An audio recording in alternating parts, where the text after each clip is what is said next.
I am Charles R. Bernard, and And this week, as you can see, I've killed John, and his ghost somehow is. Oh Lord, sorry, what was that? What's happening? I'm seeing a very weird avatar of you. It's like I don't. No, that doesn't seem accurate. okay, Everything's fine. everything's just fine. Everything is just fine, Charles. Okay, continue with the show. I can focus honestly, but your what do you call them? Nipples. They are distracting. Um, okay, so. Would you hear about a bona fide, for want of a better term, miracle? Okay. Mm. And by bona fide, I mean something that happened on historical record, and like I don't know. There's several possible explanations, and one of the most popular explanations in my neck of the woods is that Mormon Jesus saved the day with a mighty miracle. I'm And sorry, Mormon Jesus? yes, specifically Mormon Jesus. Yeah. Allow me to elucidate on the subject. 1848, the year is 1848. Great year for the Salt Lake Valley, arguable, indigenous peoples. It was certainly not a good time for them. It was when we had something for the first time in Utah approaching a functioning, like, you know, yeah, I guess it's a colony. I guess it wasn't a great time. Anyway, it's a time that I feature heavily in my debut novel, A Baptism for the Dead. It's when the city kind of came into its own. That big ass graveyard that's near my house, that's when it was laid out. It's when the street on which I live was actually laid out, and it was called Wall Street back then. But also in 1848, something unfortunate happened. So Mormons were very industrious pioneers. They more so than most because they were like very much teetotalers and very like mission oriented, and they'd been kicked out of several places and persecuted and put through the ringer, and like they finally were like, "Fuck America, we're going to make our own place." And yeah, no, literally, they were like, "We'll never get a fair shake in the U.S. We're going to go found our own nation, and like the Lord will show us where to go." And so they picked the Salt Lake Valley, famously Brigham Young, blah, blah, blah, blah, blah. And they started almost immediately like building houses, making farms, planting orchards, laying roads. Like, as I said, they're very industrious. That's why our state's like symbol is the beehive, is because like, and they were a collective at the time, by the way. This is something you won't hear many Mormons tell you, but they started out absolute communist, total I communism. really assumed it was just that you really liked Beyonce. Yeah. I thought you were all super into Beyonce. It's true. Yeah. She is our queen bee. She's everybody's queen bee. Not mine.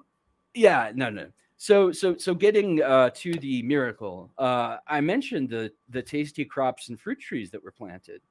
So there is a species native, I think, to Utah. Like it's definitely lives here. I don't know if it's where it originally evolved, but like it's popularly known as the Mormon cricket. And if you ever want to terrify yourself, Google Mormon cricket, because they look like the Fallout version of crickets. Like they're bright, like neon, weird colored, and enormous, and have big spiny legs, and like they're very frightening looking. They don't bite, but they do bite crops a hell of a lot. So like a sky darkening swarm of these things descends in 1848 and immediately like feast on these crops, start feasting on everything in sight. Because, previously this area has been relatively like, not replete with like fruits and stuff. So the Mormon pioneers are saying to themselves like, oh no, what do we do? Let's impeach or implore our God as we always do. And lo and behold, the Mormon Jesus actually took the call. And what happened was a shit ton of seagulls came out of nowhere. And they came out of nowhere, I'll get to in a minute, but and ate those crickets up and saved the crops. And like this is something that is taught in like state history state history classes here. And that amuses me greatly because it's like they leave out a lot in the version that they taught, little school age Gentile which is what they call non-Mormons. It drives me fucking wild. Like, it makes me so mad. Yeah, dude. We should have a long conversation about that sometime because I could give you additional rage fuel if you want. Oh boy. Yeah, boy. Or not. I like that this avatar hides my rage very well, by the way. It does give you one fucking hell of a poker face. So now to the actual explanation of what happened. So swarms of these things that look like locusts are not or were not uncommon at the time.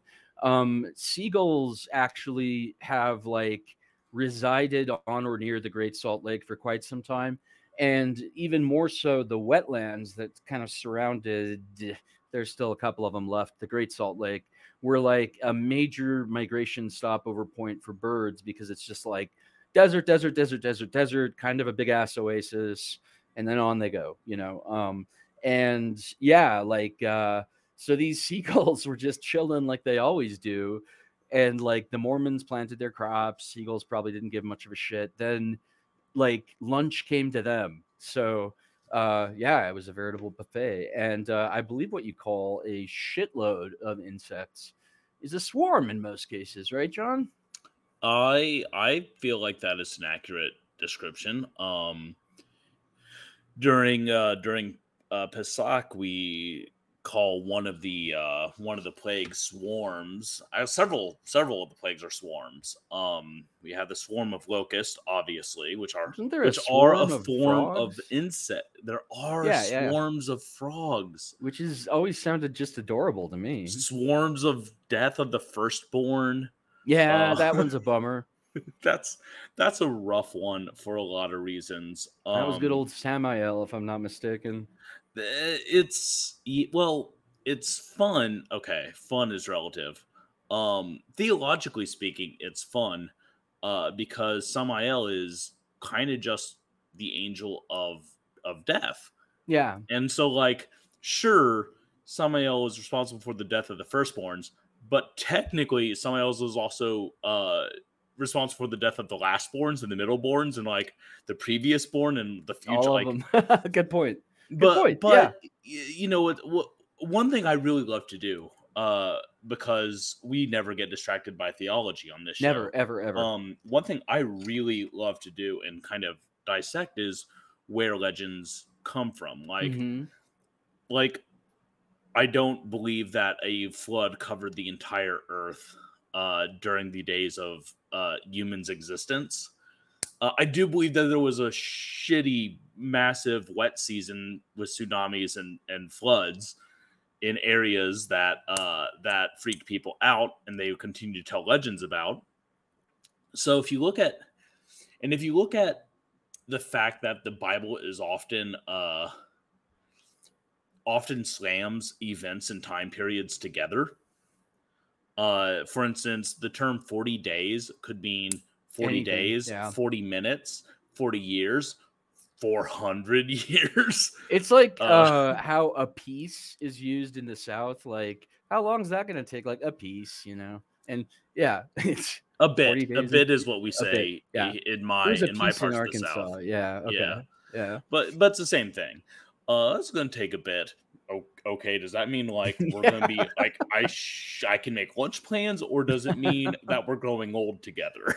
Does it mean that I need to put on a diaper like right now? Yeah. Yeah. So but what's interesting about that when you consider is like, okay, what actual disease ran rampart through Egypt at that time, or the Middle East close enough to Egypt at that time, that started killing all the firstborns? That's what's really, really fascinating. Or conversely, what were the eldest children doing in the Egyptian culture that was leading them to die? Mm-hmm. Because as we know, that shit happens constantly, and oftentimes when that shit happens, Jews are the scapegoat for what caused it. And it could be this interesting thing where you had like a plague happened, killing off the oldest children. Jews were blamed, and then Jews took that as like, oh, well, this is a sign that, like, okay, we are to blame, but it was because we were in bondage and we needed to be free, and this is a punishment. Like, there's all these cool side trips you can take into like what really happened and how did that affect both mythology, folklore, and bigotry. As always, that's the least fun part of it. Well, I guess the death is probably the least fun part of it, but the bigotry is a close second.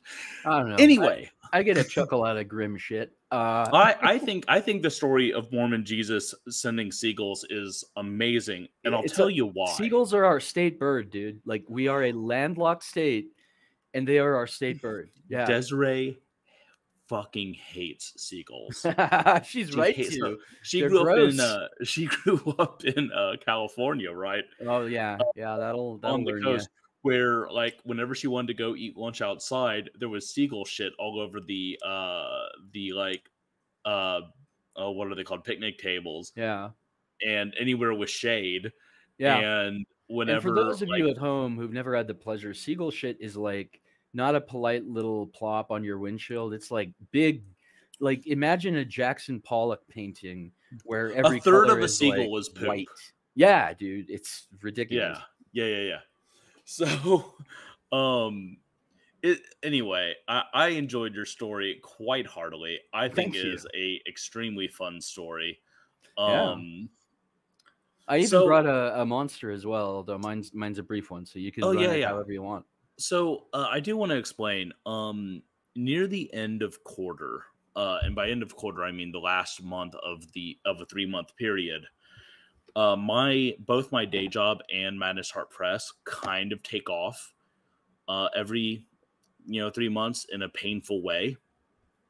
And the end of the year, meaning December, that's compounded to maybe to the 10th power. So I look and feel like run over shit right now. You look actually like an adorable cartoon character. If I could give this cartoon character a buzz cut, I feel like it would look distressingly like me. Like I feel like we would enter kind of an uncanny valley where you would be like, okay, is that a cartoon or have I just been insane? This is just what people look like. It's a cartoon. So anyway, I look like run over shit. I feel bad, and I was like, I just don't want to be on camera tonight. I don't want to dick around with it. Hey, I can download animes for free and just have this weird fucking avatar, which it's kind of fun, but you can't see me gesticulating, and then my neck does this, which is kind of terrifying. Ooh, weird. Yeah. So, like we had a couple people in various groups during like the heart of lockdown, who participated in like our virtual meetings via like VR set.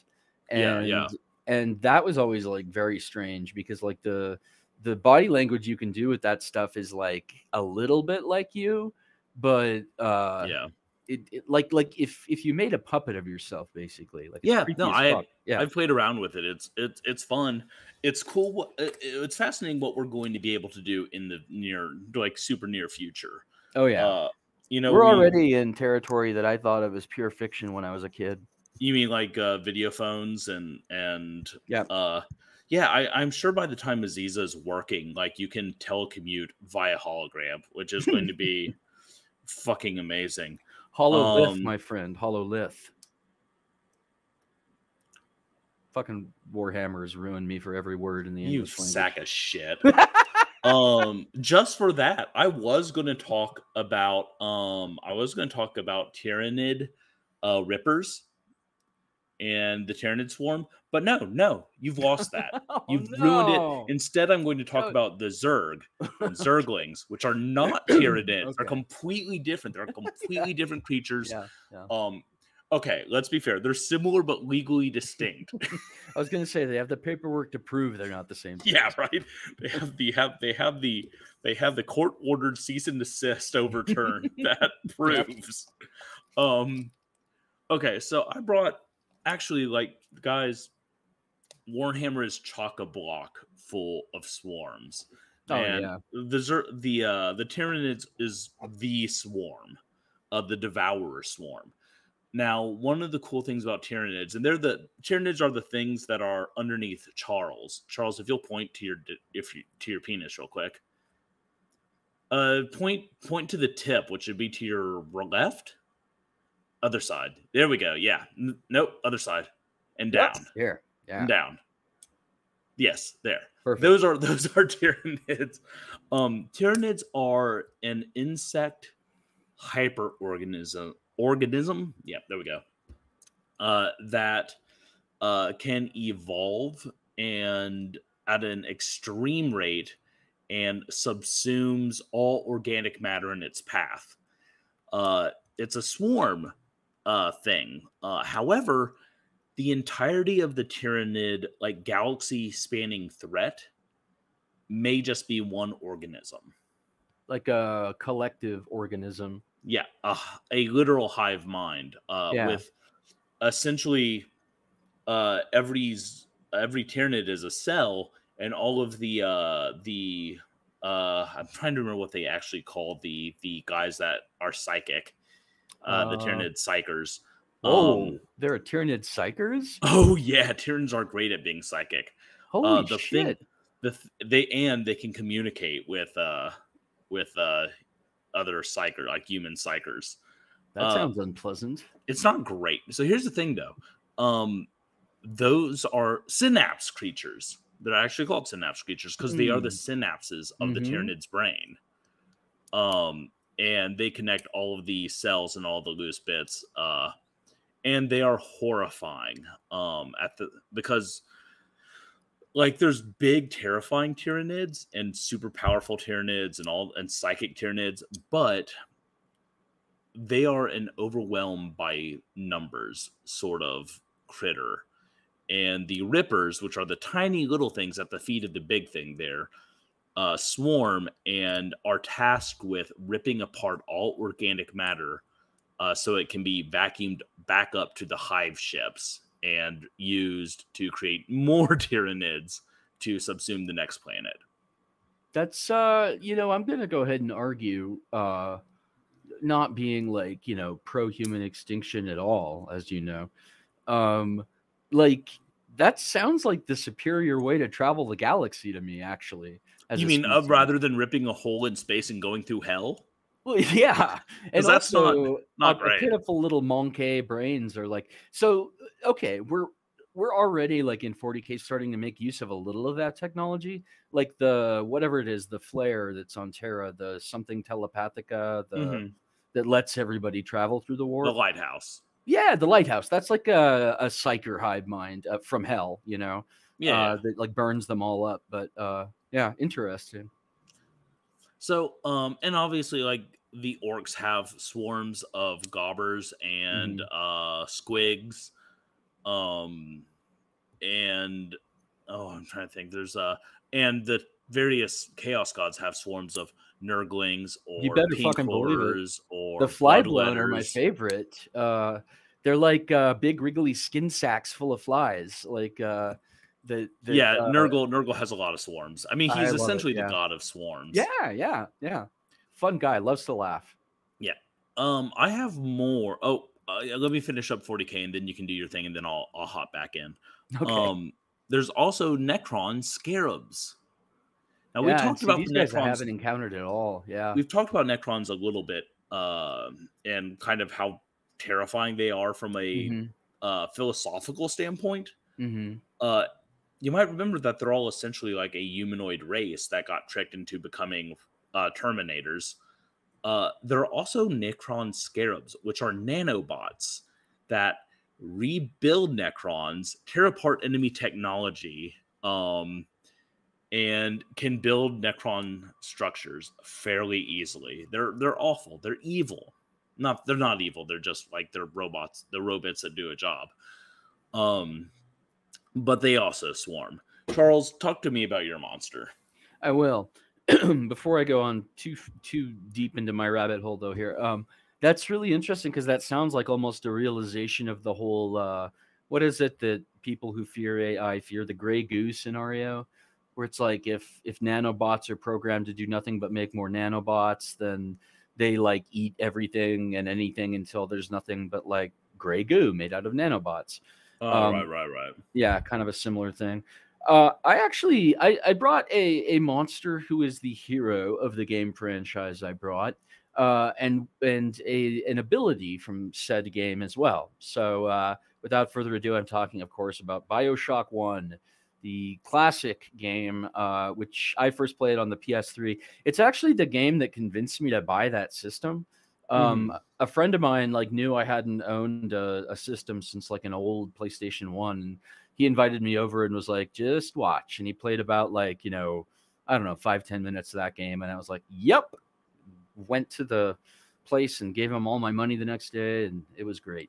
That sounds like you, yeah. Yeah. So BioShock takes place in a dystopian sort of satire of right-wing economics and in particular libertarian and or objectivist living. And to make a long complicated scenario short, it takes place in I think the 1950s, the first game, or I forget what year it's supposed to be, but it's the 60s at the latest. And you wind up through hook and crook in this underwater capitalist utopia that was established by this guy named Andrew Ryan, obvious Ayn Rand name there. And Andrew Ryan was like, fuck the government, fuck the communists, fuck people who believe in religion. I'm moving to the bottom of the ocean and I'm going to start at an underwater Atlantis that all of the smart scientists and great artists and money makers will want to move to. And it went okay for a minute. And then it went real bad for a real long time. And you wind up in this once a utopia, now this thoroughly wrecked up, leaky fucking underwater maze full of monsters and hopped up humans and stuff like that. And anyway, one of the abilities that you get in this game that I very much enjoy are these things called plasmids, because this is a society with no boundaries on science. So they developed some pretty crazy tech pretty fast. And yeah, one of them is this gunk that reworks your genetic signature using this stuff called Atom, and gives you different superpowers basically. And you can you have a limited number of slots, but you can rotate through them. Anyway, FPS, highly recommend it. There's 3 of them. The original one has been reformatted, I think, because they re-released it for the newer PS systems. And anywho, the plasmid of the day that I brought is called Insect Swarm. And it's pretty awesome. When you have it and you have your hand up and you kind of cast Insect Swarm, so to speak, whatever adversary is silly enough to get trapped by this is beset by a swarm of hornets that do both a little bit of damage, kind of poison damage, but more importantly, they distract them from attacking you as they bat at them and potentially fall off shit. And it's pretty cool. Why I particularly like this plasmid is because all of them affect the hand that's visible in screen. Yeah. There's the fiery hand or the frozen hand that shows what you've got loaded. And Insect Swarm, your hand is kind of half hive, and there's bees and hornets just crawling in and out of your fucking nasty ass hand. And people who have that particular phobia, I forget what it's called, the one that is lotus pods and other things with tiny holes, that must just be the worst nightmare, because I don't have that, and every time I look at it, it gives me the willies. It's a very cool ability, and it lets you become a monster yourself as your very flesh is infested by insects, which is, as we both know, one of Grandfather Nurgle's pastimes. So yeah, so we tied them both together right there. So, are you familiar with Grafton, New Hampshire? With what? Grafton, New Hampshire? I don't think so. Are you familiar with the Free State Project? Oh yeah, yep. I am familiar with Free Staters. Yep. So, so they settled for just a county or a city instead of the whole state. They settled on they chose New Hampshire because they wanted to make it more libertarian. Yeah, live free or die, blah blah blah. Yeah. So they moved in. They moved a bunch of people into Grafton and set apart dismantling all the things that libertarians hate: state funded police, everything, Public everything roads, that taxes would fund, right? Yep. Within a couple of months, it was it was feral. Like, there was garbage in the streets because fucking who's going to pick up the garbage if like, no one, no one, there was no police, so crime was rampant. And then bears started moving in because there was no animal control. There's nothing to, Oh, like, it went complete fucking batshit within minutes. And that's how, like, that happened, I think, in like 2001 or so. that's Uh, amazing. there's a book called A Libertarian Walks into a Bear. Um, and it's That's by marvelous. Matthew Hongoltz Hedling. I highly recommend. Like, Yeah. I highly recommend you buy this book and then give it to a libertarian friend. Should I bust shots at an entire state real quick? I think I'm gonna. Go ahead.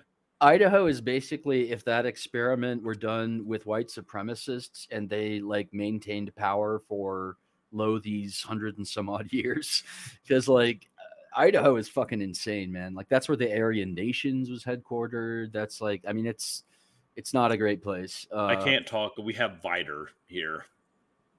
Yeah, Vider was the capital of the KKK for a while. With yeah, the KKK flag flying next to the Texas flag and the American flag on the like city hall. yeah, not cool. I had a Great. friend who took me to Harrisonburg, Arkansas, where he was originally from, which was like the headquarters of a different clan. There were like 7 clans over the years. And this one was like still pretty alive and kicking there when we went, which was a bold move on both our parts because Brandon, the orphan son of Harrisonburg, was like, I told you the story about the guy who tried to dye his junk hair green. Yeah. That was him. Yeah, nice. That was Brandon. Yeah. And so nice. He and me like showing up, me with my mohawk in some fucking clan town. Like it's amazing what 2 dumbass, white college kids can get away with. Yeah. So you brought a double dip tonight, huh? The Tyranids and something else. I needed to talk about 40K and StarCraft. I often have because, that same need. Yeah. But as always, I want to tie this back to tabletop gaming. Of course. Because boy, howdy, do we have announcements upcoming, y'all. Like, we have some shit on the horizon. We do. I prefer to think of it as a beautiful, glorious sun on the horizon, but if you want to think of it as shit, like it's so hot, it's flaming shit. Fine, a sun made of poop. Thank you, Jonathan Butcher.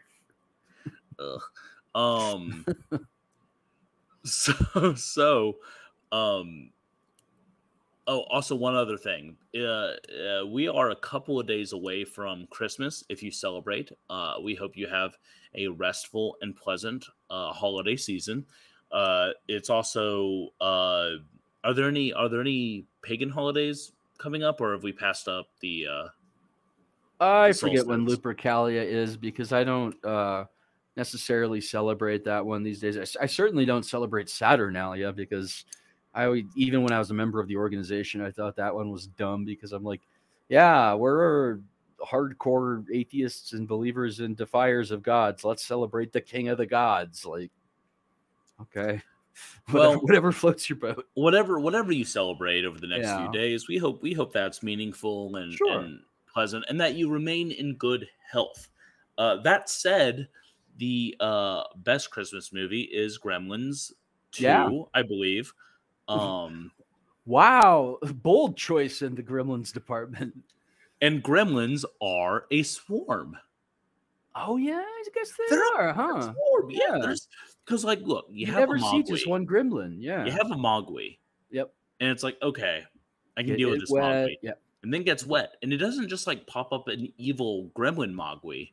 It does like a shitload of them. There's a shit ton of them, and then they start like rubbing their nipples in the water. Yep. Exactly. Like, okay, one gremlin is bad news, but hey, you know what?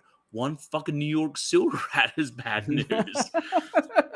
No one's freaking out until you have 110 of them in your house dressed as Anna Nicole Smith and singing Christmas songs at you. Dude, did you hear about? I haven't confirmed this yet. This is just a story my sister told me, but I believe her most of the time.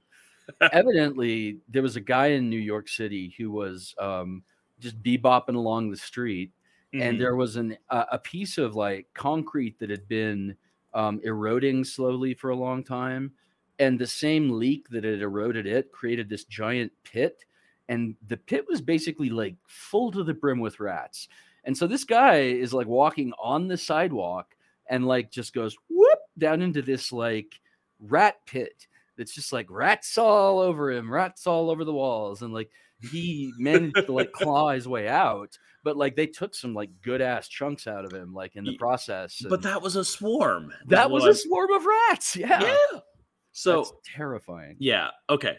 I just need to get my love of gremlins out there. Yes.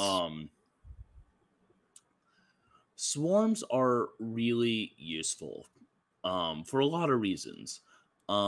As humans, we tend to get pretty freaked out by swarms. Hmm. I think one of the best things in the world is a swarm of pugs, which is which by the way is called a grumble. I'm That not is making that too shit up. adorable. That That's is too 100% verifiable goddamn fact. adorable. The That grumble of is pugs. that is too adorable. So, however, like humans in general are freaked out by swarms.